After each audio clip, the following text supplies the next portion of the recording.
আটক হয়েছে 12:20 11:50 এসে ঘুরে বেড়াচ্ছে।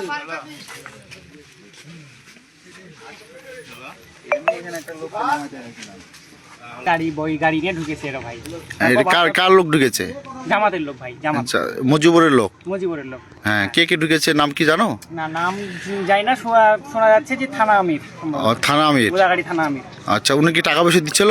না, আমরা হচ্ছে গাড়ি সহ আটক করেছি, আমাদেরকে গাড়ির আশেপাশে ওরা আসতে দেয় নাই, আমাদেরকে হাতাহাতি এরকম চেষ্টা করেছে আমাদেরকে।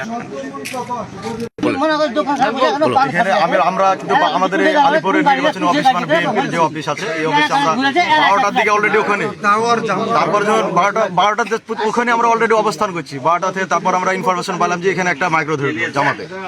দেখে না আসা দেখলাম 12টার পর 12টা অলরেডি 20 আমরা আটক করেছি। 12:20 এখানে আটক করেছি। তারপরে আমরা সবাইকে আমাদের ছেলেপেলেদেরকে ফোন দিলাম এবং আমাদের অভিভাবক গেলে ফোন দিলাম। তারপর এখানে সবকে একসাথে আমরা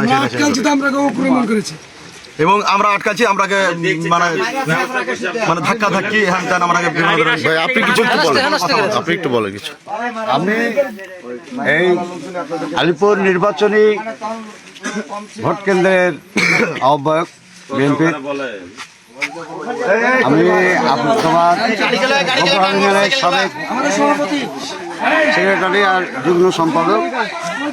এখন বিষয় হলো যে আমরা অফিস বন্ধ করে আমরা চলে যাচ্ছিলাম। আমি তাদেরকে অনুরোধ করলাম যে তোমরা রোডে থেকো না, যে কোনো সময় যৌথ বাহিনী আসবে, এখানে মারবে, গ্রেপ্তার করবে।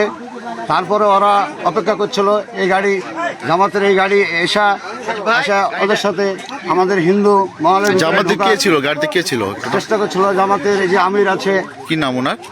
আমির নাম কি? জামাতের যাই হোক থানা আমির ছিল, আছে এখানে, এখনো আছে। তিনি অবস্থান করছেন। তিনি এখন যুদ্ধাবস্থি আমাদের ভাষা অনেক খারাপ করেছে আমাদের কর্মীদের উপর। কথা বলছে সেখানে